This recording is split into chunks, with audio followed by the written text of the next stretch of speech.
క్రైస్తవ జీవితానికి సంపూర్ణత అంటే దీన్ని ఇంగ్లీష్ వర్షన్లో ఏమన్నారంటే maturity to the level of Christ. క్రీస్తు యొక్క స్థాయికి మనం ఆత్మీయంగా ఏమవ్వాలా? మ్యాచ్యూరిటీ అంటే రూపాంతరం చెందాలి. దాన్నే బైబిల్ ఏముంటుంది? సంపూర్ణత. యేసు ప్రభు యొక్క సారూప్యంలోకి మరొక మాట ఎఫెసీ పత్రిక 4:15. Book of Ephesians chapter 4:15. అందరం కలిసి చదువుదాం.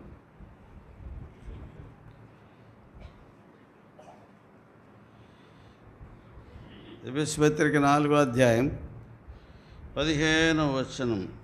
ప్రేమ కలిగి సత్యము చెప్పుచు క్రీస్తు వలె ఉండుటకు మనమన్ని విషయములలో ఎదుగుదము.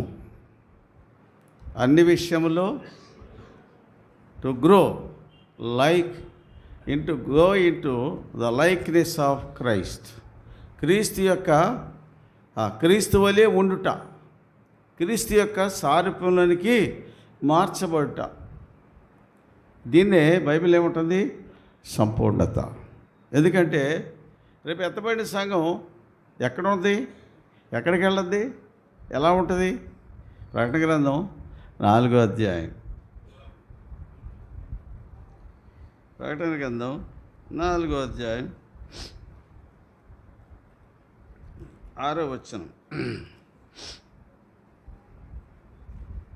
ప్రకటన గ్రంథం 4:6.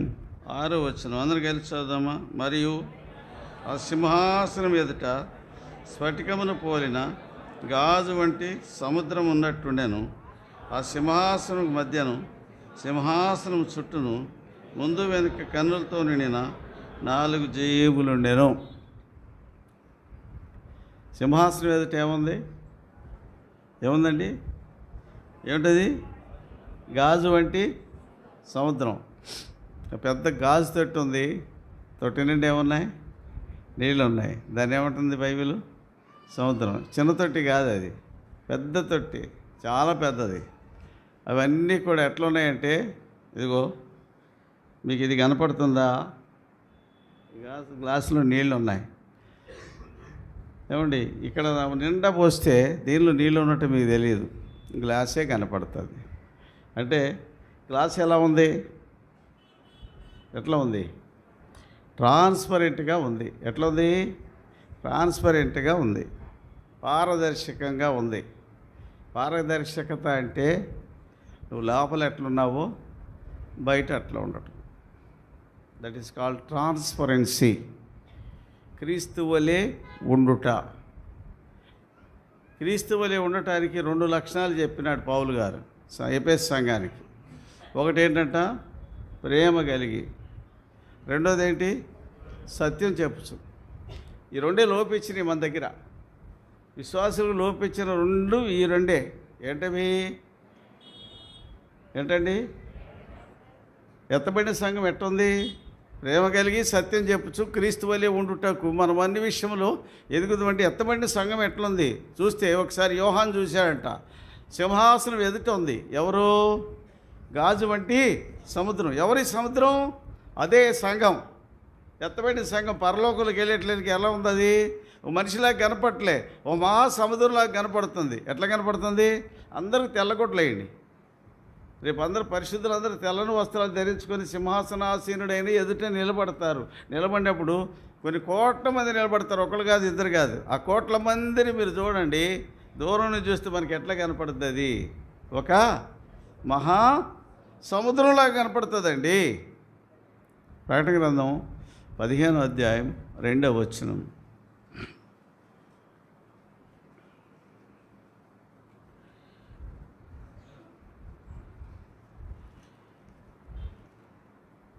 ప్రకటన గ్రంథం 15:2. మరియు అగ్నితో కలిసి ఉన్న స్ఫటికపు సముద్రం వంటిది ఒకటి నేను చూచితిని. ఆ క్రూర మృగమునకు దాని ప్రతిమకును దాని పేరు గల సంఖ్యకును లోబడక వాటిని జయించిన వారు దేవుని వీణెలు గలవారై ఆ స్ఫటిక సముద్రం వద్ద నిలిచి ఉండుట చూచితిని. ఇది ఒక సముద్రం. ఇది ఎట్లా ఉంది దీనిలో ఒకటి కలిపాడు. ఏంటది చెప్పనివ్వండి. అగ్ని ఉంది ఇక్కడ.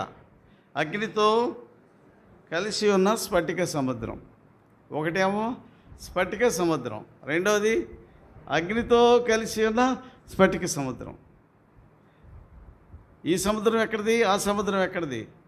ఇదేమో ప్రకటన గ్రంథం 4:6 ఉన్నదేమో ఎత్తబడిన సంఘం. ఇది ఎత్తబడిన సంఘం.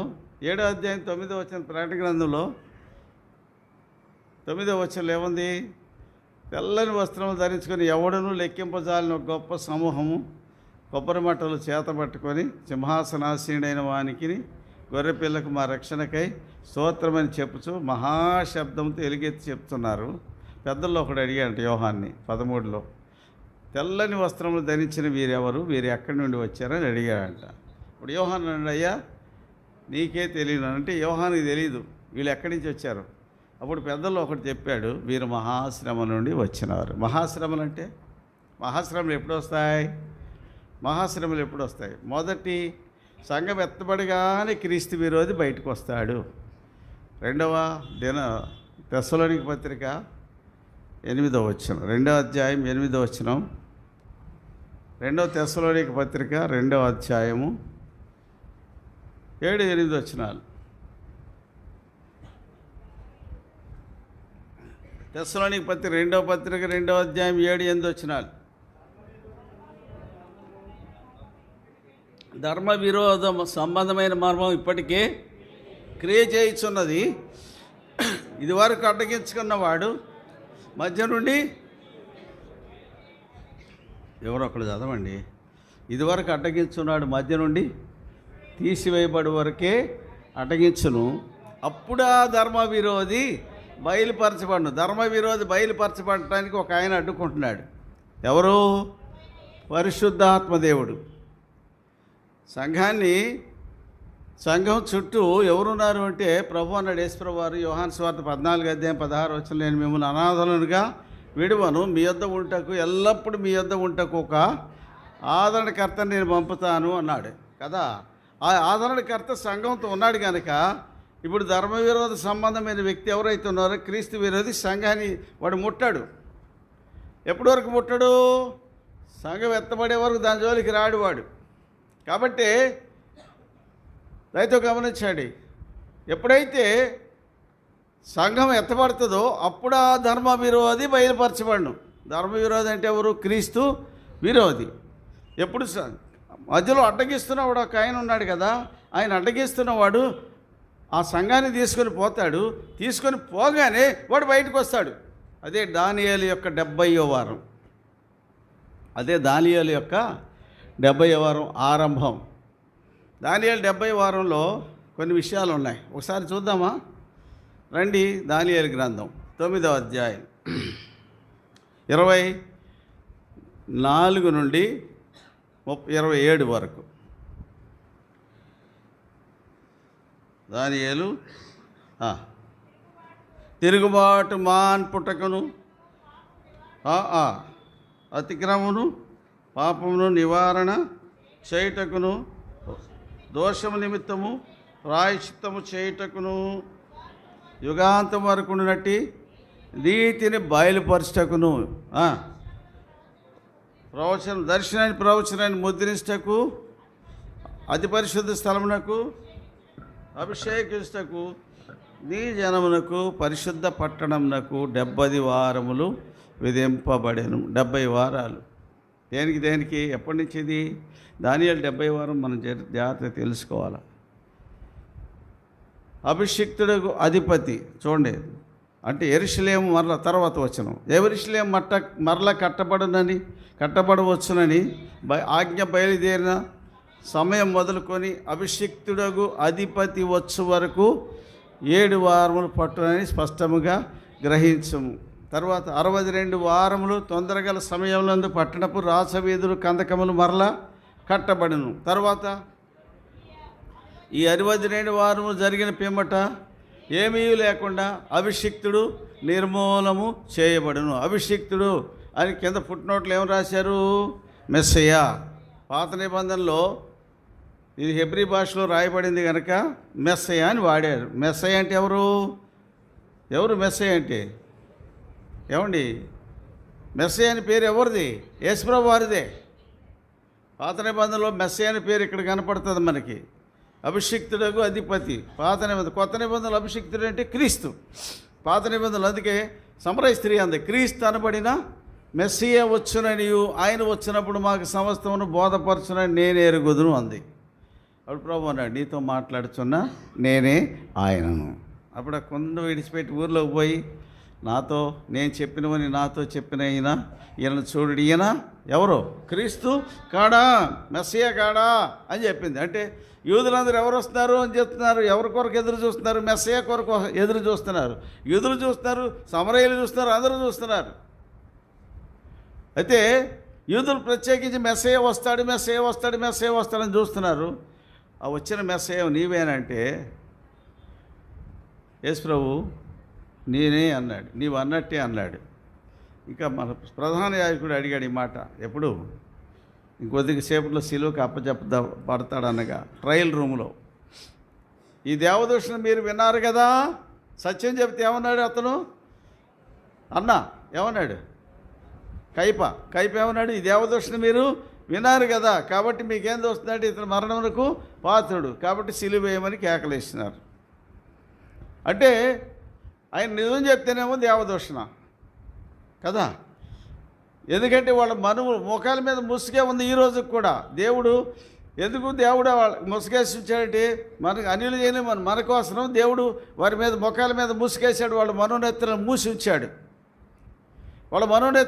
ఉంచాడు. కాబట్టి యెరూషలేములో నెబుకద్నెజరు రాజు పాదం పెట్టింది మొదలుకొని అన్ని జనుల కాలం అంటే ఆరంభమైంది అక్కడి నుండి యేసుప్రభు వచ్చే వరకు మధ్యలో ఈ జరిగే కాలం అంతా అన్ని జనుల కాలమే.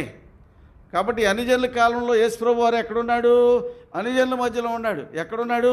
యూదుల మధ్యలో లేడు ఆయన. ఎక్కడున్నాడు? 2 దినాలు ఎక్కడున్నాడండి? సమరయుల మధ్యలో ఉన్నాడు కదా. 2 దినాలు అన్యుల మధ్యలో ఉన్నాడు ఆయన. యెరూషలేముకు వెలుపలే ఉన్నాడు, సమరయుల మధ్యలో ఉన్నాడు. ఇప్పుడు యేసుప్రభు వారు ఎక్కడున్నాడు? అన్యుల మధ్యలో ఉన్నాడు. అందుకే రోమపత్రిక 10వ అధ్యాయంలో 11వ అధ్యాయం 25వ వచనంలో, సహోదరులారా మీ దృష్టికి మీరు బుద్ధిమంతులు అనుకున్నట్లు ఈ మర్మము మీకు తెలియజేస్తున్నాను. అన్ని జనుల కాలం సంపూర్ణమగు వరకు ఇశ్రాయేలుకు కఠిన మనసు కొంత మట్టుకు ఉండును. వారి ప్రవేశము సంపూర్ణము కాగానే ఏముంది చదవండి. విమోచకుడు సియోన్లో నుండి వచ్చి యాకోబులో నుండి భక్తిహీనతను తొలగించును. విమోచకుడు అంటే ఎవరు? మెస్సయ్య. ఎక్కడి నుంచి వస్తాడు? సియోన్లో వచ్చి. సియోన్ అంటే ఎక్కడి నుంచి? పరలోకం నుంచి వస్తాడు. వచ్చినప్పుడు యేసు ప్రభువును అంగీకరిస్తారు వాళ్ళు. అప్పుడు యాకోబు భక్తిహీనత అంతా తీసివేయబడుద్ది. కాబట్టి అప్పుడు వారి నుండి నా నుండి వారికి కలుగు నిబంధన ఇదే. అప్పుడు ఇశ్రాయేలు అందరూ రక్షింపబడుదురని రాసినాడు. రోమపత్రిక 11వ అధ్యాయం 25 నుండి 26, 27 వచనాలు. వారి ప్రవేశం సంపూర్ణమగినప్పుడు విమోచకుడు సియోన్లో నుండి వచ్చి యాకోబులో నుండి భక్తిహీనతను తొలగించును. అప్పుడు వారి పాపాలను ఏం చేస్తాడు? దేవుడు పరిహరిస్తాడు. అంటే కాబట్టి అన్యజనులకు ఇచ్చిన కాలం ఎంత? 2 దినాలే, 2000 సంవత్సరాలే. అందుకే యేసు ప్రభు పోయిన వారం ధ్యానించాం. సమరయులు ఎన్ని రోజులు ఉన్నాడు ఆయన? మా ఎంతోంటి మంది సమరయులు బతికిలాడితే ఎన్ని రోజులు ఉన్నాడు? 2 దినాలే ఉన్నాడు. ఇప్పుడు మనకి ఇచ్చిన కాలం ఇది. ఈ కాలాన్ని నువ్వు జాగ్రత్తగా ఉపయోగించుకోవాలి. అంతేగాని వాడి మీద వీడు, ఏడి మీద వాడు మన్ను పోసుకోవడానికి కాదు, దుమ్మెత్తి పోసుకోవడానికి కాదు. నాకు సంఘ పెద్ద స్థానం ఇవ్వలేదు. ఏ పెద్ద స్థానం ఇవ్వాలి నీకు? ఏముందని, మంచితనం ఉందని పెద్ద స్థానం ఇవ్వాలి నీకు? చెప్పండి. ఏం క్వాలిటీస్ ఉన్నాయని మనకు పెద్దరికానికి అర్హులం? మనం ఎక్కడ ఉండాల్సిన వాళ్ళం ఎక్కడికి వచ్చాం? ఆవరానికి బయట ఉండాల్సిన వాళ్ళం.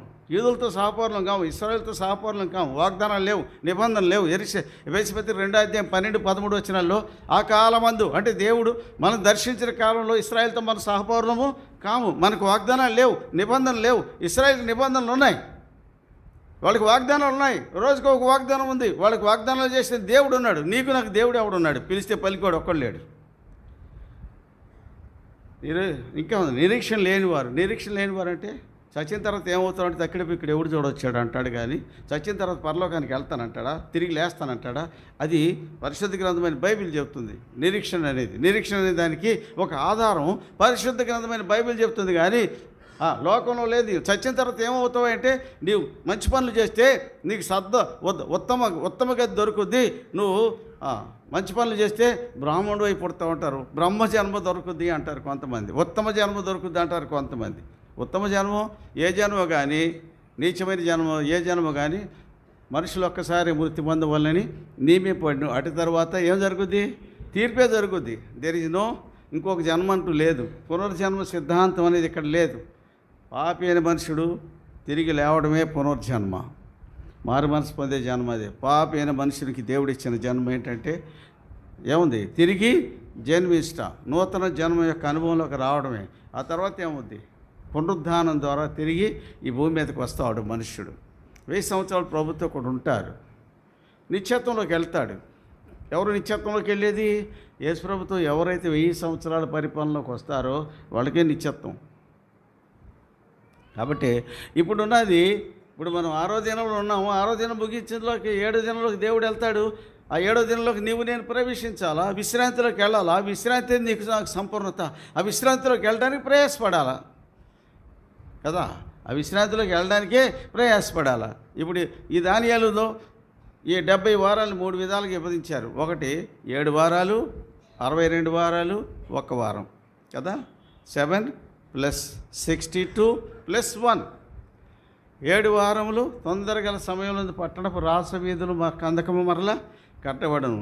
62 వారములు జరిగిన పిమ్మట ఏమీ లేకుండా అభిషేక్తుడు నిర్మూలము చేయబడును కదండి.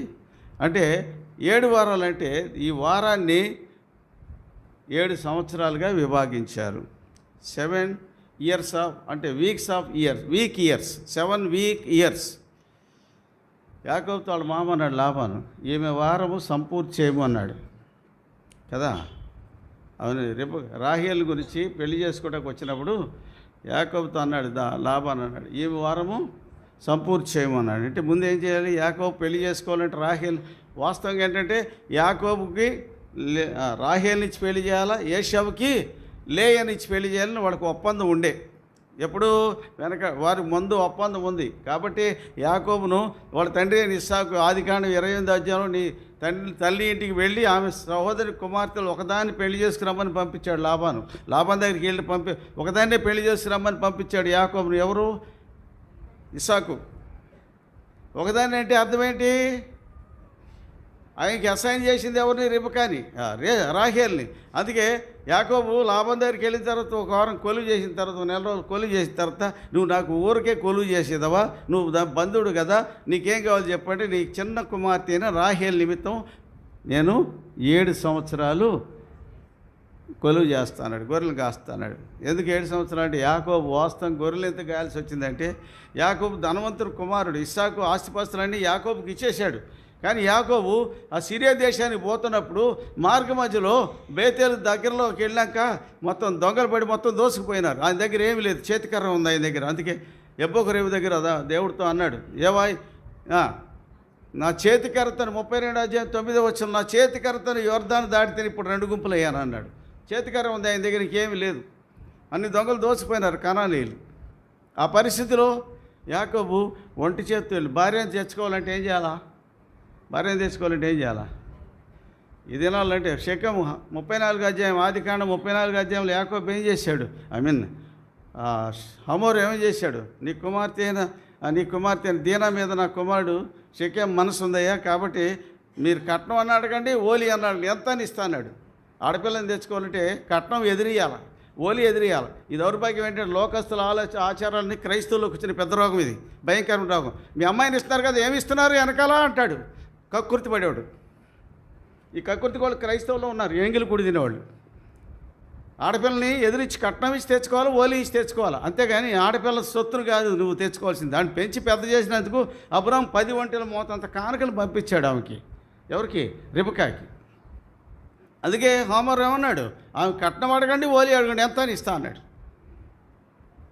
కానీ యాకోబు కట్నం లేదు, ఏలి ఇవ్వడానికి యాకోబు దగ్గర ఏమీ లేదు కాబట్టి చేతికర్ర ఉంది. కాబట్టి ఏమన్నాడు, నీ కుమార్తె కొరకు నీ చిన్న కుమార్తె అయిన రాహేలు నిమిత్తం నేను 7 ఏళ్ళు కొలువు చేస్తాన్నాడు. ఎందుకు చేశాడు కొలువు అంటే, కావాలంటే భార్య కావాలని ఇశ్రాయేలు గొర్రెలను కాసినని హోషేయ రాశాడు 12వ అధ్యాయంలో. యాకోబు గొర్రెలు కాశాడని రాశాడు. భార్యను సంపాదించుకోవాలంటే అంత ప్రయాసపడాలి. యేసు ప్రభు భార్యను సంపాదించుకోవడానికి భూమి మీదకి ఏమీ లేనివాడుగా వచ్చాడు. ఆ భార్య కోసమే ప్రాణం పెట్టాడు ఆయన. ఆ భార్య కోసమే సమస్తాన్ని ఇచ్చేసాడు ఆయన. సమస్తాన్ని ఇచ్చి దరిద్రుడిగా వచ్చాడు ఆయన. పరలోకానికి వచ్చాడు, మనుషుడికి వచ్చాడు, దీనుడికి వచ్చాడు, దరిద్రుడికి వచ్చాడు. ఎందుకంటే ఆవిడ సంపాదించుకోవడానికి. అంత విలువ స్త్రీ అంటే, భార్య అంటే, దానికి ఉన్న విలువ. అందుకే భార్య దొరికిన వానికి ఏం దొరికింది? మేలు దొరికినట్టు. వాడు యెహోవా వలన ఆశీర్వాదం పొందినవాడు. ప్రియమైన వారులారా, దయతో గమనించండి. మా అంశం ఏంటంటే 7 వారాలు, 62 వారాలు, 1 వారం. వారం అంటే 7 సంవత్సరాలు. 70 × 7 490 సంవత్సరాలు. యెరూషలేము మరలా కట్టించవచ్చునని ఆజ్ఞ బయలుదేరినది మొదలుకొని మరలా మొదటిసారి కోరేష్ చేశాడు. ఏంటది తీర్మానం? ఫస్ట్ తీర్మానం క్రీస్తు పూర్వం 537లో రాజు అయిన కోరేషు యెర్మీయా గ్రంథం 2వ దినవృత్తాంతంలో ఆఖరి అధ్యాయంలోను, ఎస్తేరు గ్రంథం 1వ అధ్యాయంలో కోరేషు చేసిన డిక్రీ ఉంది. ఫస్ట్ డిక్రీ, ఎవరు ఆయన జనులు ఉన్నారో వారు తిరిగి వారి దేశానికి వెళ్ళాలా, వారు తిరిగి తమ దేవుడైన యెహోవా మందిరాన్ని తిరిగి నిర్మించాలా, నెబుకద్నెజరు తీసుకొచ్చిన ఆ మందిరంలో ఉన్న వస్తువులను పట్టుకొని పోవాలా, వారి దేవుడైన యెహోవా వారికి తోడుగా ఉండని చెప్పి ఒక డిగ్రీ ఇచ్చాడు ఆయన. ఆ డిగ్రీ ప్రకారం అది మొదటిసారి క్రీస్తు పూర్వం 537లో చేసిన డిగ్రీ అది. ఆ డిగ్రీ అయితే యూదులైతే వచ్చారు కానీ మందిరం కట్టలే. మందిరం కట్టకుండా ఎవడిల్లు ఆడి కట్టుకుంటున్నారట చాలా కాలం. అందుకే హగ్గై రాశాడు, నా మందిరం పడి ఉండగా సరంబి వేసిన ఇళ్లలో మీరు కూర్చోంటే న్యాయమా అని అడిగాడు. రాశాడు కదా హగ్గైలో. అంటే వీళ్ళు ఎవడిల్లు ఆడి కట్టుకుంటున్నాడు కానీ 70 ఏళ్ళు యెరూషలేము పాడైపోయింది. ఎందుకు పాడైపోయింది అంటే 490 సంవత్సరాలు. అంటే దావీదు నుండి యూదులు బబులోను చెరగా కొనిపోబడే కాలం వరకు జరిగిన సంవత్సరాలు 490. ఎందుకంటే దావీదు సుమారుగా క్రీస్తు పూర్వం 1010లో రాజు అయ్యాడు. 970లో ఆయన చనిపోయాడు. అంటే 40 సంవత్సరాలు రాజ్యం వెళ్ళాడు. యూదులు బబులోను కొనిపోబడింది క్రీస్తు పూర్వం 605లో మొదటిసారి వెళ్ళిపోయినారు బబులోను దేశానికి. 3 విడతలకు వెళ్ళారు. అంటే అప్పటికి 400 సంవత్సరాల పైసలకు జరిగింది. ప్రతి 7 సంవత్సరాలకి ఇశ్రాయేల్ దేశానికి ఏం చేయాలి? వాళ్ళు విశ్రాంతి ప్రకటించాలి. అది లేవీకాండం 23వ అధ్యాయంలో 25వ అధ్యాయంలో ఉంటుంది. ప్రతి 7 సంవత్సరాలకు ఒకసారి 6 సంవత్సరాలు వాళ్ళ భూమిని పండించుకోవాలి. 7వ సంవత్సరం వాళ్ళు పంట ఏం చేయాలా? పరదేశులకి, దిక్కులేని వాళ్ళకి, విధురాలకి ఆ పంటను వదిలేసేయాలా, వాళ్ళు ఆ పంటను తింటారు. కాబట్టి 7 విశ్రాంతి. అట్లాంటి 70 × 7 490 సంవత్సరాలు దేశము విశ్రాంతిని అనుభవించలేదు. అదే 2వ దినవృత్తాంతములు ఆఖరి అధ్యాయం ఏముందో చూడండి ఒక మాట. 2వ దినవృత్తాంతములు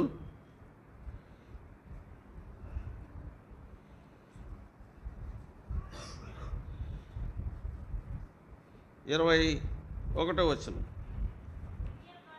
యిర్మీయా ద్వారా పలుకబడిన యెహోవా మాట నెరవేరుటకై విశ్రాంతి దినములను దేశము అనుభవించే వరకు ఇది సంభవించను.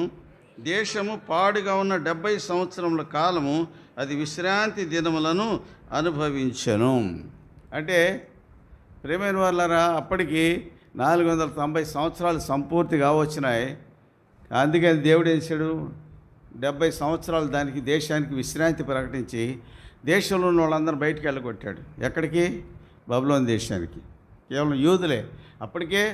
అప్పటికే షోమ్రోన్ దేశం అంతా ఖాళీ అయిపోయింది. అప్పటికే 120 సంవత్సరాల క్రితమే తిగ్లత్-పిలేసరు, అషూరు రాజు అయిన తిగ్లత్-పిలేసరు, సల్మనేజర్లు వచ్చి ఉత్తర దేశాన్ని పట్టుకుపోయి అషూరు దేశానికి పట్టుకుపోయినారు. పురుషులందరినీ తీసుకొచ్చి స్త్రీలతో, ఇక్కడ ఇశ్రాయేల్ స్త్రీలతో కాపురం చేయించారు.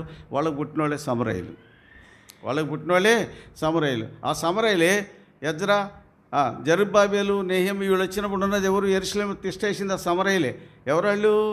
సన్బల్లటు, టోబియా, గెషేము, వీళ్ళందరూ కలిసి ఎవరు? వీళ్ళందరూ సమరయులు తిష్టేశారు యెరూషలేములో. వీళ్ళే మందిరం కట్టకుండా అడ్డుకున్నారు.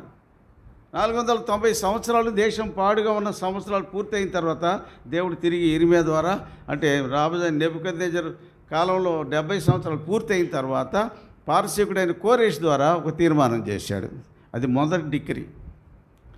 ఆ డిగ్రీలో ఆల్మోస్ట్ మందిరం కడతా ఉన్నారు. కొంతకాలం తర్వాత అర్తహషస్త దగ్గర నుంచి మందిరం పని జరగకుండా ఏం చేశారు, కొంతమంది ఈ అరబీలు ఏం చేశారు, ఈ సమరయులు ఓ డిగ్రీ తెచ్చి మందిరం పని ఆపేశారు. అదే యెజ్రా గ్రంథంలో 4వ అధ్యాయం ముగింపు 3వ అధ్యాయం ముగింపులో యెహోవా మందిర పని నిలిచిపోయిన రాయబడింది. తిరిగి జకర్యా, హగ్గాయి వీళ్ళందరూ కలిసి ప్రజల్లో తిరిగి మళ్ళీ మందిరం కట్టడం మొదలెట్టారు.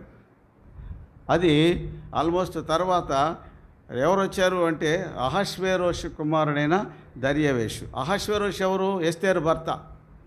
ఎస్తేరు భర్త అయిన అహష్వేరోషు, అహష్వేరోషు యొక్క కుమారుడు దర్యావేషు. ఈ దర్యావేషు ఒక డిగ్రీ ఇచ్చాడు. ఎవరు ఈ దర్యావేషు అంటే ఎస్తేరు యొక్క సవతి కొడుకు, రాణి అయిన ఎస్తేరు యొక్క సవతి కొడుకు. ఇతను ఈ దర్యావేషు ఒక డిగ్రీ ఇచ్చాడు. అది క్రీస్తు పూర్వం 457లో. ఆ టైంలో యెజ్రా వచ్చాడు. ఇది సెకండ్ డిగ్రీ. అందుకే యెరూషలేము మరలా కట్టించవచ్చునని ఆజ్ఞ బయలుదేరినది మొదలుకొని అభిషిక్తుడికి అధిపతి వచ్చే వరకు ఎన్ని వారాలు? 62 + 7 69 వారాలు. అంటే ఈ 69 వారాలు జరిగిన తర్వాత అభిషిక్తుడు నిర్మూలము చేయబడును. అభిషిక్తుడు అంటే ఎవరు? యేసు ప్రభువారు. అంటే యెరూషలేము మరలా కట్టవచ్చునని ఆజ్ఞ అంటే సెకండ్ డిగ్రీ వచ్చింది క్రీస్తు పూర్వం 457. ఇప్పుడు 69 వారాలంటే 70 వారాలంటే ఎంత అనుకున్నాం? 490 సంవత్సరాలు.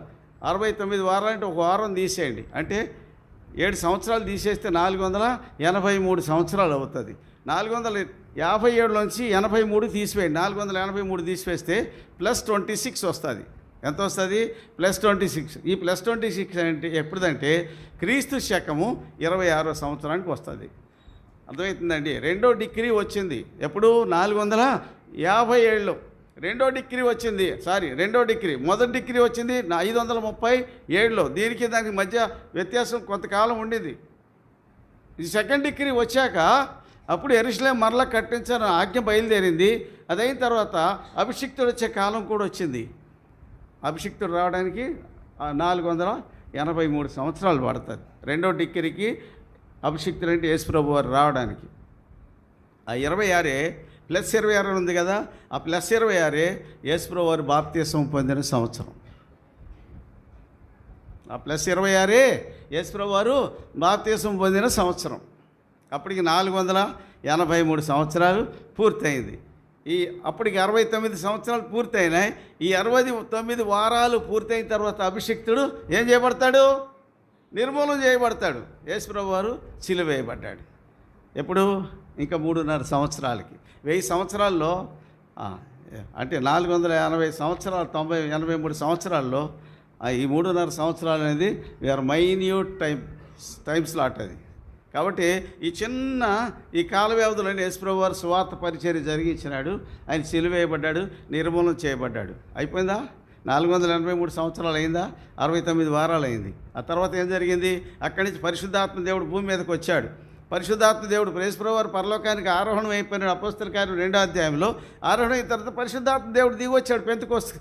పెంతెకోస్తు కాలం అంటే పెంతెకోస్తు పండుగ అంటే యేసు ప్రభు వారు పరలోకానికి ఆరోహణమైన 40 దినాన ఆరోహణం అయ్యాడు. 10 దినాలకి పెంతెకోస్తు పండుగ వచ్చింది. 10వ దినాన పరిశుద్ధాత్మ దేవుడు భూమి మీదకి వచ్చాడు.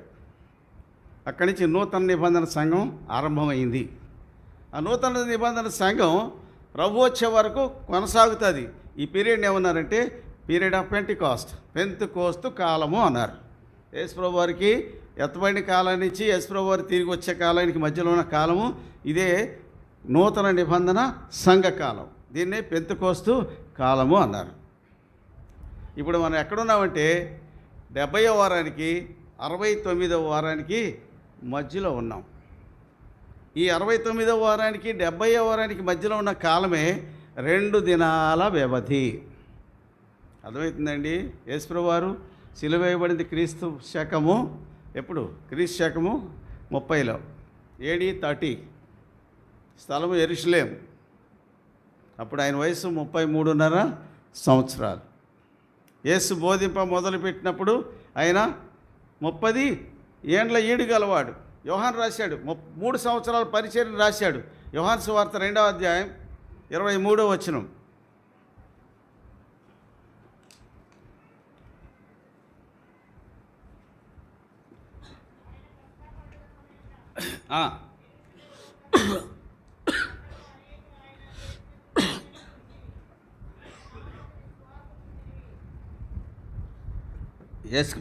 పస్కా పండుగ ఎప్పుడు వస్తుంది?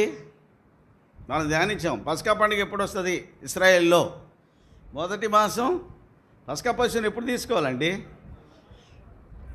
మొదటి మాసంలో 14వ దినాన్ని తీసుకోవాలా కదా? 14వ దినాన్ని తీసుకోవాలి. యేసుప్రభువు వారు అదే ఇప్పుడు యోహాను సువార్త 2వ అధ్యాయం 23వ వచనంలో ఏం రాసినాడు? యోహాను, పస్కా అని యూదుల పండుగ వచ్చాను. ఇప్పుడు యేసు ఎక్కడున్నాడు? యెరూషలేముకి వచ్చాడు. ఇది మొదటి పస్కా పండుగ. అంటే యేసుప్రభువు వారు బాప్తిసం పొంది 26, ఇది 27వ సంవత్సరం. ఇది 27వ సంవత్సరం. ఇది తర్వాత 6వ అధ్యాయం 4వ వచనం యోహాను సువార్త.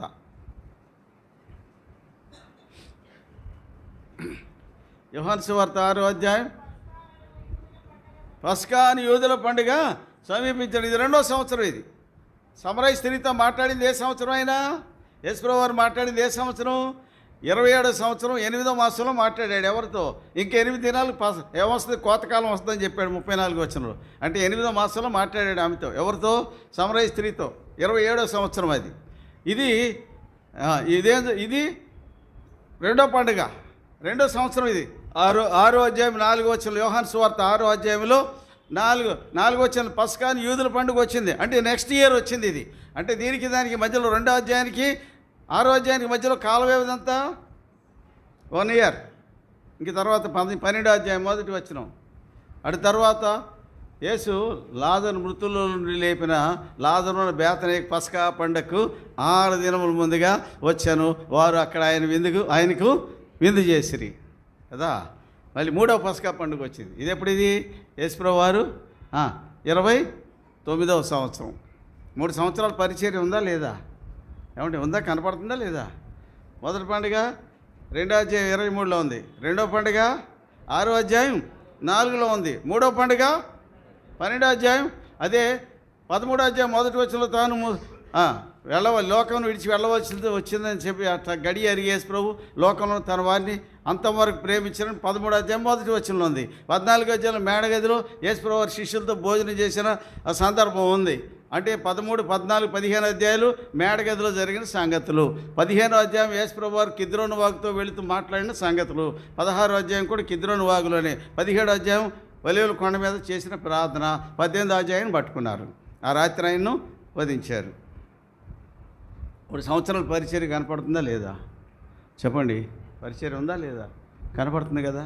మరి ఇంకేం కావాలి? మరి ఇన్ని ఆధారాలు రాసి పెట్టారు పరిశుద్ధ గ్రంథంలోనే. ఇన్ని ఆధారాలు ఉన్నాయా? 70 వారాలు, 69 వారాలు అయిపోయింది. ఇక ఉన్నది ఇంకొక వారమే. ఆ వారమే 70వ వారం. అదే 7 సంవత్సరాల శ్రమకాలం. ఆ వారమే 7 సంవత్సరాల శ్రమకాలం. అదే దానియేలు 70వ వారం. ఎప్పుడు ఆరంభం అవుతుంది ఇది? ఈ దానియేలు యొక్క 70వ వారం ఎప్పుడు ఆరంభం అవుతుంది? యేసుప్రభువు వారు మధ్యాకాశంలో నుంచి భూమి మీదకి మధ్యాకాశంలోకి వస్తాడు. సంఘం ఎత్తబడుతుంది. మధ్య నుండి అడ్డగించున్నాడు. అడ్డగించేవాడు మధ్య నుండి తీసివేయబడి వరకే అడ్డగించును. అంటే మధ్య నుండి తీసివేయబడతాడంటే సంఘాన్ని తీసుకుని పోతాడు. అప్పుడు ఆ ధర్మ విరోధి బయలుపరచబడును. అప్పుడు ఈ పరిశుద్ధాత్మ దేవుడు సంఘాన్ని తీసుకుని మధ్యాకాశాన్ని పోతాడు. అప్పుడు క్రీస్తు విరోధి బయటకు వస్తాడు.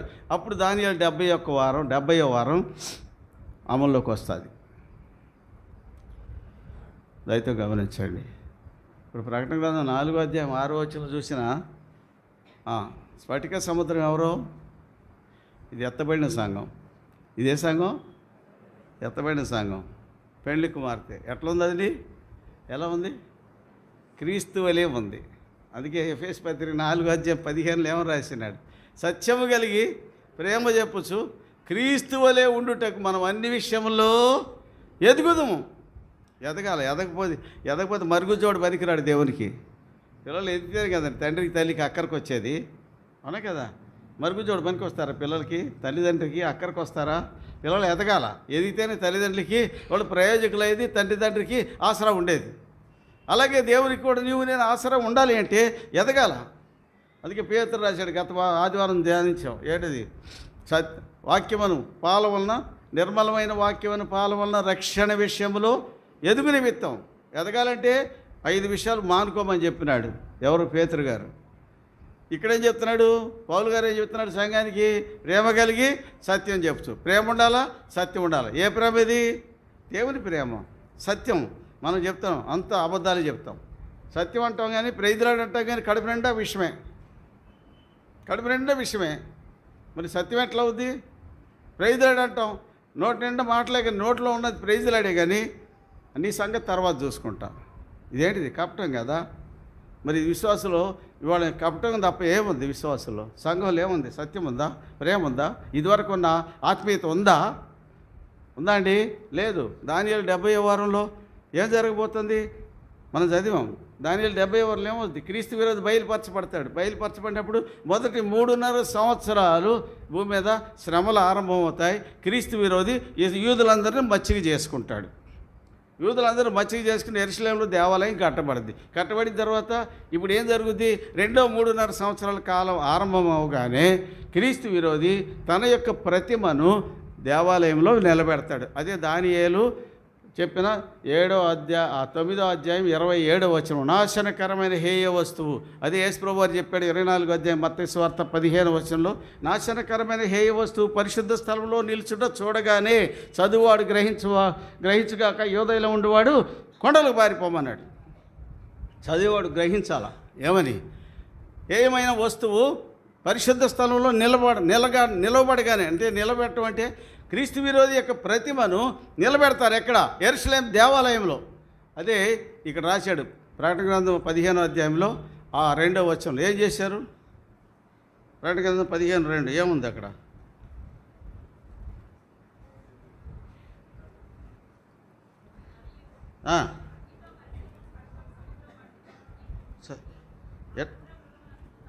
క్రూర మృగమునకు దాని ప్రతిమకును దాని పేరు గల సంఖ్యకును లోబడక వాటిని జయించిన వారు. అదే మాట పెద్దల్లో ఒకటి చెప్పాడు 7వ అధ్యాయం 14 వచనంలో. వీరు మహాశ్రమ నుండి వచ్చిన వారు గొర్రెపిల్ల రక్తంలో తమ వస్త్రం రుద్దుకొని వాటిని తెలుపు చేసుకోండి. మహాశ్రమలు ఎప్పటి నుంచి వస్తాయి? Second spell of 7th year. 7వ సంవత్సరం 2వ స్పెల్లో వచ్చేది మహాశ్రమ కాలం. ఆ మహాశ్రమ కాలంలో క్రీస్తు విరోధి బలవంతం చేస్తాడు లోకాన్ని. వాటర్ బాటిల్ మీద, ప్రతి వాటర్ బాటిల్ మీద ఏముంటుంది? బార్ కోడ్ ఉంటుంది. 18 గీతల బార్ కోడ్ ఉంటుంది. ప్రతి దాని మీద బార్ కోడ్ ఉంటుంది. ఆ బార్ కోడ్ ఎందుకు వేస్తున్నారు? రేపు పొద్దున ఇప్పుడు ఆల్రెడీ డిజిటల్ కరెన్సీ వచ్చేసింది కదా, డిజిటల్ పేమెంట్లు వచ్చినాయి కదా, రూపాయి నోట్లు ఎవరి దగ్గర లేవు కదా, ఉన్నాయా? చాలా చోట్ల సంఘాలు ఏం చేస్తున్నారు? ఎవరికాళ్ళే ఏం చేస్తున్నారండి? డిజిటల్ పే చేసేస్తున్నారు. ఎందుకు? రేపు పొద్దున you're force to pay through digitally. నీ దగ్గర కరెన్సీ, ఫిజికల్ కరెన్సీ ఉండదు.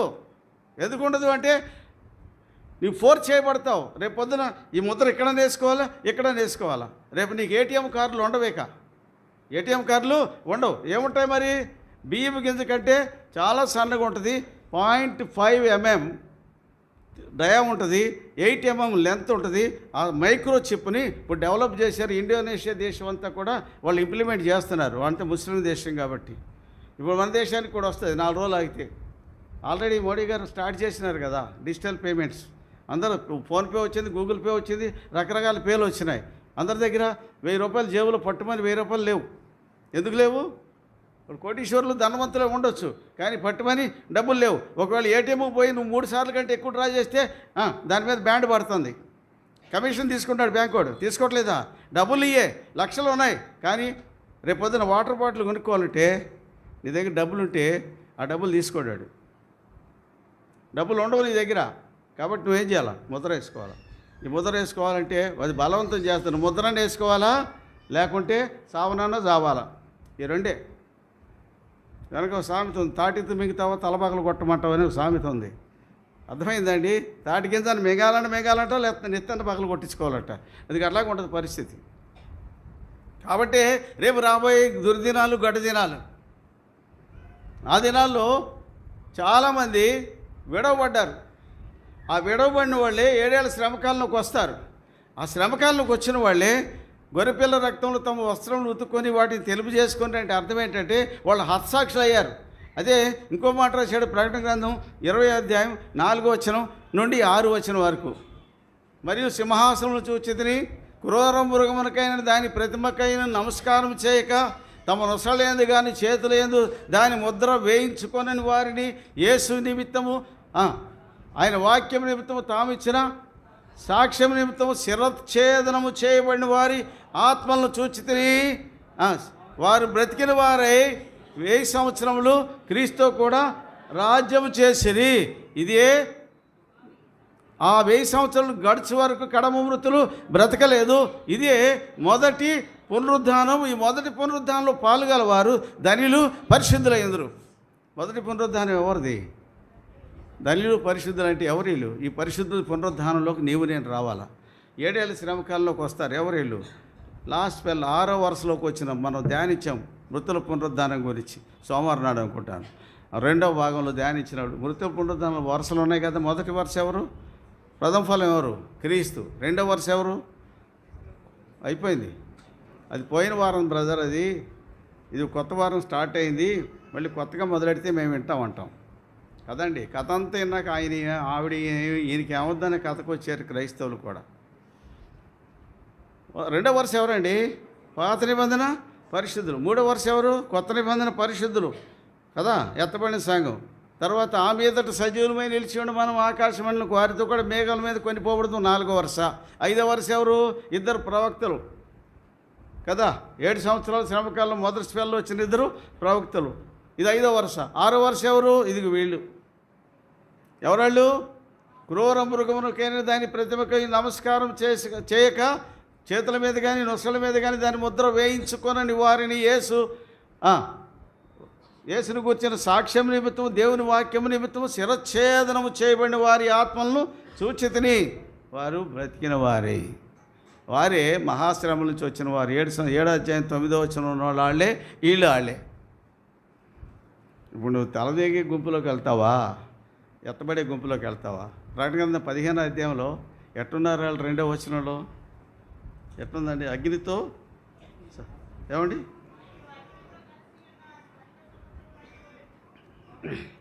ఈ స్ఫటిక సముద్రంలో ఏముంది? అగ్ని. అంటే వీళ్ళు ఎక్కడి నుంచి వచ్చారు? మహాశ్రమల నుంచి వచ్చిన వాళ్ళు. ఈ 2వ సముద్రం. ఈ 2వ సముద్రం ఎవరంటే మహాశ్రమల నుంచి వచ్చిన వాళ్ళు. గొర్రెపిల్ల రక్తం తమ వస్త్రాలు ఉత్తుకొని తెలుపు చేసుకున్న గుంపు ఇది. వీళ్ళు అగ్ని వంటి శ్రమల్లో నుంచి వచ్చారు. ముందు వచ్చిన 4వ అధ్యాయం 6వ గుంపులో ఎత్తబడిన పెళ్లి కుమార్తె. ఆ తర్వాత వచ్చింది 15వ అధ్యాయం 2వ వచనంలో ఉన్నది 7 సంవత్సరాల శ్రమకాలంలో 2వ స్పెల్లో వచ్చిన గుంపు ఇది. తలలు ఎగ్గొట్టుకొని మృతులై హతసాక్షులైన గుంపు ఇది. దయతో గమనించండి. 2 గుంపులు కనపడతాయి పరలోకంలో. ఎట్లున్నారు వీళ్ళు? ఎలా ఉన్నారండి? ఎట్లున్నారు? స్ఫటిక సముద్రం. వాళ్ళకి గొర్రెపిల్లని వెంబడించే గుంపే. గొర్రెపిల్ల పెండ్లి కుమార్తె అది అట్లా ఉంటుంది. గొర్రెపిల్ల అలా ఉంటుందండి. గొర్రెపిల్ల అలా ఉంటుంది. ఆ గొర్రెపిల్ల వలే ఉన్నారు వీళ్ళు. అందుకే ఎఫెసీ పత్రిక 4వ అధ్యాయం 15వ వచనం పౌలు గారు ఏం రాశాడు? ప్రేమ కలిగి సత్యము చెప్పుచు క్రీస్తు వలె ఉండుటకు మనం అన్ని విషయంలో ఎదుగుదాం. ఇదే సంపూర్ణత. నువ్వు ఎత్తబడే గుంపులోకి వస్తేనే సంపూర్ణతలోకి వచ్చినట్టండి. నువ్వు తలకిందులు తపస్సు చేసినా సంపూర్ణలోకి రావడానికి నీకు దారి ఇదొకటే. ఏంటది? ఎత్తబడే సంఘంలోకి రావాలి. దయతో గమనించండి. యశ్ప్రభు గారు చెప్పిన 7 ఉపమానాలు మత్తయి సువార్త 13వ అధ్యాయంలో 7 ఉపమానాలు సంఘాన్ని గురించే రాయబడ్డాయి. 2వ ఉపమానంలో ఏముంది? 13వ అధ్యాయం 24వ వచనం నుండి 25వ వచనం నుండి పరలోక రాజ్యము ఓ పొలములో విత్తిన మంచి విత్తనమును చదువుదామాట. ఒక మనుషుడు తన పొలంలో విత్తిన మంచి విత్తనమును పోలి ఉన్నది. పనివారు నిద్రించుండగా శత్రువు వచ్చి వాటి మధ్య గురుగులు విత్తిపోయాను. గోధుమలో మంచి కుమారుడు విత్తిపోయినాడట. వాటి మధ్య పనివాళ్ళకి అప్పచెప్పిపోయినాడు. పనివాళ్ళు ఏం చేస్తున్నారు? ఇవాళ పనివాళ్ళు ఏం చేస్తున్నారు? నిద్రపోతున్నారు. పనివాళ్ళు నిద్రపోతున్నారు కాబట్టి శత్రువు వచ్చి సులువుగా చేశాడు. గోధుమల మధ్య ఏమి ఎత్తిపోయాడు? గురుగులు ఎత్తిపోయాడంట. ఎప్పుడు గుర్తుపట్టారు వాటిని? మొలకలు పెరిగి గింజ ఎప్పుడు పడద్ది? విత్తనం మొలిచినప్పుడు గింజ పడద్దా? చెప్పండి. ఎప్పుడు గింజ పట్టేది? చెప్పండి. మీకు కొంచెం బుర్రకు పని పెట్టండి. పిలకు వచ్చిందండి, గురుగులు గోధుమలు పిలకొచ్చింది. పిలకొచ్చిన రెండు మొక్కలు ఒక్కలాగానే ఉన్నాయి. గురుగులేంటో గోధుమలేంటో గుర్తుపట్టలేము. మొక్కలు పెరుగుతున్నాయి, ఆకులు కూడా ఒకలాగానే ఉన్నాయి, గుర్తుపట్టలేకుండాన్నాం. ఆడు తెల్లగుడ్డలు వేసుకున్నాడు, ఈడు తెల్లగుడ్డలు వేసుకున్నాడు. ఆడు సంచి తగిలించుకున్నాడు, ఈడు సంచి తగిలించుకున్నాడు. ఆడి దగ్గర బైబిల్ ఉంది, ఈడి దగ్గర బైబిల్ ఉంది. ఆడు ప్రైజ్లాడు అంటున్నాడు, ఈడి ప్రైజ్లాడు అంటున్నాడు. ఎవడెవడో తెలియదు. ఇద్దరు ఒక పొలంలోనే ఉన్నారు. ఉన్నారా లేదా? యెషయా చెప్పిందే కదా ఇది. ఇద్దరు ప్రైజ్లాడు అంటున్నారు, ఇద్దరి దగ్గర బైబిల్ ఉంది, ఇద్దరు తెల్లగొడలే. ఎప్పుడు గుర్తుపట్టారండి? మొలకలు పెరిగి గింజ ఎప్పుడు వస్తుంది? కాయ ఈ కోత సమయానికి వచ్చినప్పుడు గింజలు గుర్తుపట్టారు. ఎవరో పెద్ద మనిషి, తెలియగల మనిషి కాయ చీల్చాడంట. చీలిస్తే ఏముంది? గోధుమలతో కూడా ఏం కనపడ్డాయి? గురుగులకి గోధుమలకి తేడా ఏంటి? గోధుమ గింజలు లాగానే ఉంటుంది గురుగుల గింజ. ఎర్ర గురుగులు కాదు, తెల్ల గురుగులు. తెల్ల గురుగులు అంటే గోధుమ గింజలాగానే ఉంటుంది. గోధుమ గింజ ఆకారంలో ఉంటుంది. దీనికి ఏమో చీలిక ఉంటుంది, దానికి చీలిక ఉండదు. గోధుమ గింజకి చీలిక ఉంటుంది మధ్యలో, గురుగుల గింజకి చీలిక ఉండదు. అదే తేడా. చీలిక దేని గురించి మాట్లాడుతుంది? ప్రత్యేకత. గోధుమలకి ఏముంటుంది? ప్రత్యేకత. మీరు నా వారైనట్లు అన్ని జనుల నుంచి నేను మిమ్మల్ని ఏం చేశాను? వేరు చేశాను, ప్రత్యేకించాను అన్నాడు. లేవికాండం 20:26 వారు నా వారై ఉండిరని చెప్పేసి యేసుప్రభు చెప్పినాడు. యోహాను సువార్త 17 వారు నీ వారై ఉండిరి. ఆయన వారికి ప్రత్యేకించబడతారు. లోకంతో కలిసి ఉండరు, లోకంతో ఉండరు. వాళ్ళు లోకం నుంచి వేరుగా ఉంటారు కదండి. లోకం నుంచి ప్రత్యేకంగా ఉంటారు. మీరు నా వారై ఉండినట్లు లోకం నుంచి నేను మిమ్మల్ని ఏం చేశాను? వేరు చేశాను. వేరు చేయబడిన వారు ఆయన వారు, అందరూ కాదు. గురుగులు వేరే, గోధుమలే. అప్పుడు పనివాళ్ళు అన్నారు 28 మేము పోయి పెరికి కూర్చుంటా నీకు ఇష్టం. మనం ఏం చేస్తాం? మనకి ఇష్టం లేదు. పొత్తినోడిని దొరికినోడిని వాళ్ళు దొరికినట్టు పెరికి అవతల పారేస్తాం. మంచోడిని కాదు, చెడ్డోడిని కాదు. అందుకు ప్రభు ఏమన్నాడు? వద్దు. యజమానుడు ఏమన్నాడు? వద్దు, కోతకాలం వరకు రెంటిని కలిసి పెరగనీడి, అప్పుడు నా పని వాళ్ళని పంపిస్తాను. వాళ్ళు ఏం చేస్తారు? 37, 38 కోత చదవండి.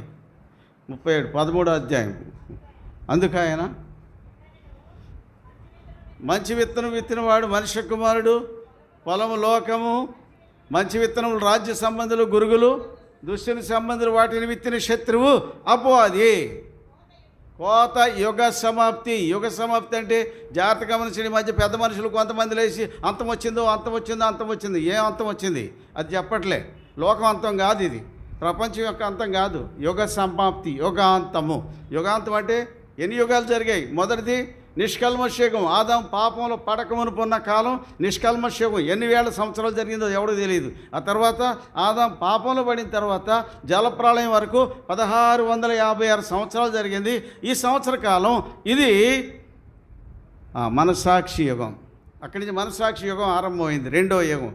అదైన తర్వాత నోవా నుంచి జలప్రళయం తర్వాత మూడో యుగం ఆరంభమైంది. మానవ ప్రభుత్వాలు వచ్చాయి, ప్రభుత్వ యుగం, మానవ ప్రభుత్వ యుగం. అక్కడి నుంచి అబ్రహాం వచ్చాడు క్రీస్తుపూర్వం 2160. అప్పటి నుంచి మొదలైంది వాగ్దాన యుగం. క్రీస్తుపూర్వం 14వ శతాబ్దంలో మోషే వచ్చాడు. అక్కడి నుంచి ధర్మశాస్త్ర యుగం ఆరంభమైంది. 1400 సంవత్సరాలు ఆల్మోస్ట్ ధర్మశాస్త్రం కొనసాగింది. ఆ ధర్మశాస్త్ర యుగం అయినాక యేసుప్రభు వారు ఆ ధర్మశాస్త్రాన్ని ముగింపుగా యేసుప్రభు వారి శిలువలో కార్యం జరిగించడం ద్వారా కృపాయుగం ఆరంభమైంది.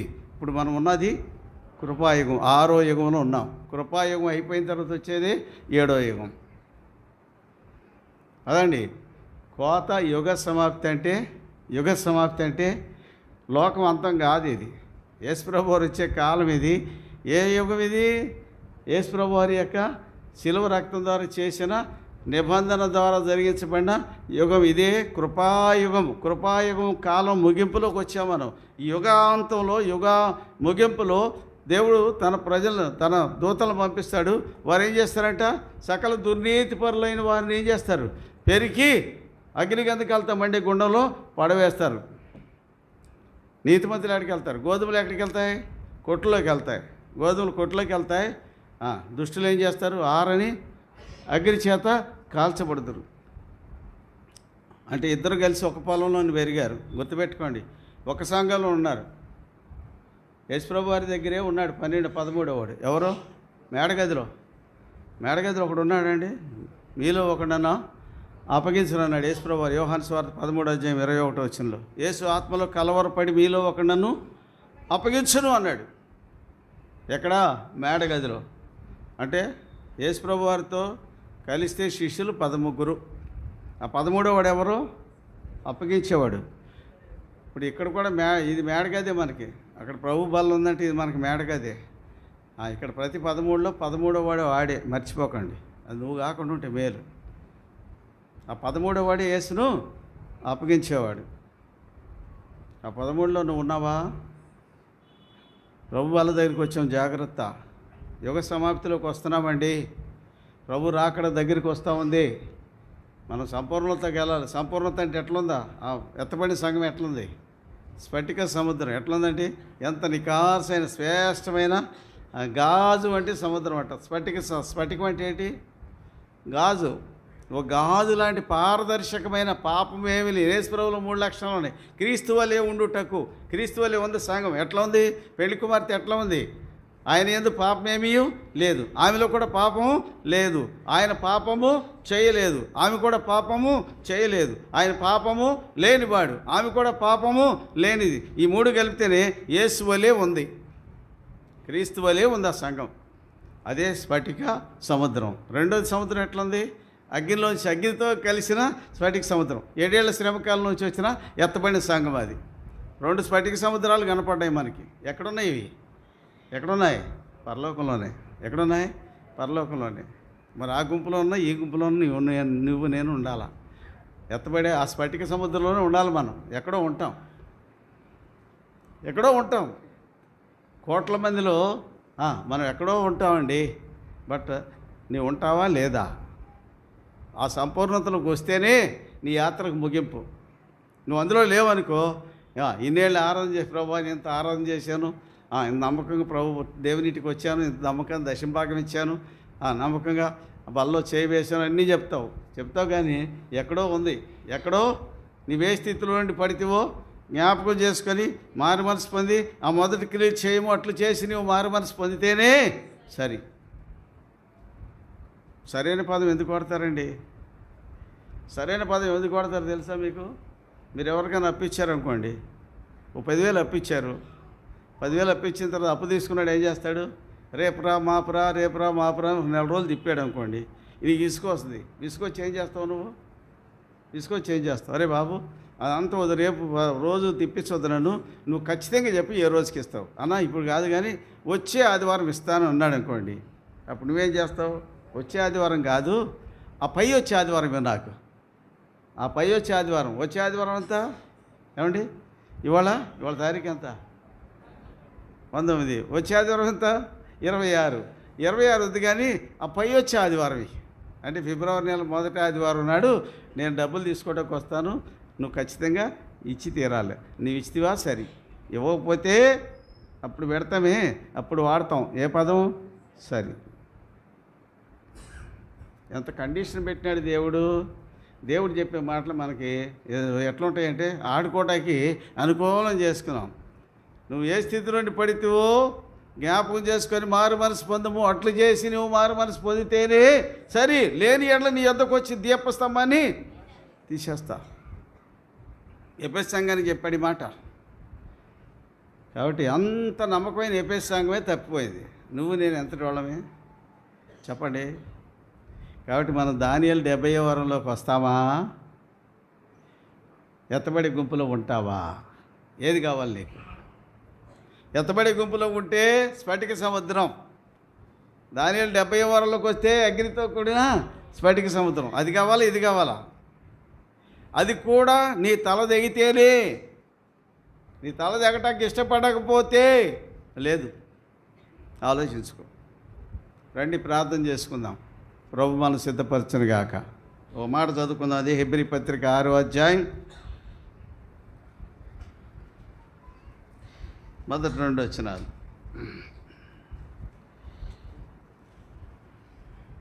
కాబట్టి అందరం కలిసి చదువుదాం. కాబట్టి నిర్జీవ క్రియను విడిచి మారు మనసు పొందుటయు, దేవుని అందరి విశ్వాసమును, బాప్తిస్మమును గూర్చిన బోధయు, హస్త నిక్షేపణమును, మృతుల పునరుద్ధానమును, నిత్యమైన తీర్పును పునాది మరలవేయక క్రీస్తును గూర్చిన మూలోపదేశం మాని సంపూర్ణమొకటకు సాగిపోదము. ప్రభు మనల్ని దీవించనుగాక, సిద్ధపరచునుగాక. ప్రార్థనలోకి వెళ్దాం రండి.